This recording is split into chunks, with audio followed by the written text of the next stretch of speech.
The idea of reality as a singular noun doesn't make any sense to me at all anymore. There was a term reality tunnel. I call it a neurological reality tunnel. Everybody has their own neurological reality tunnel, which is why we misunderstand one another so often and why we misjudge one another so profoundly. We receive, I think, more than 1 billion signals every minute from the environment. Most of them we're not even conscious of receiving. They affect us. All this information is pouring in, and the nervous system is making evaluations at different levels, working its way up. If we try to be conscious of all the signals, we couldn't do it. Because to be conscious of that many signals simultaneously means we only perceive chaos, which is the usual first reaction to LSD. Things turn into chaos, then they turn into different kinds of patterns. The chaos is because we can't handle that much information and organize it rapidly. So we throw out all the information that seems unimportant, which means we also throw out all the information that seems threatening to our belief system or to our dogma or to our ideology. We throw out everything we think can be ignored safely, so we concentrate on the things that seem important.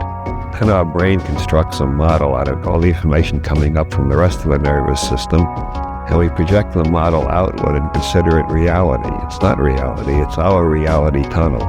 Everybody else in the same room is constructing a different reality tunnel.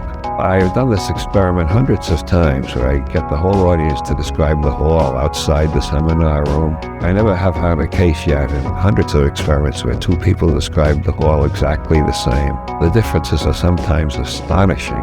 We all perceive a different world because our brains are organizing it according to patterns the brain has created to organize. And those patterns seem to be created. At this date, it appears they are created by our genetic programs, by our early imprints, by our subsequent conditioning, by our learning, and by whatever experiments we have done in reprogramming our nervous systems, which involve such things as yoga, psychotherapy, general semantics, neurolinguistic programming, psychedelic drugs, brain tuning machines.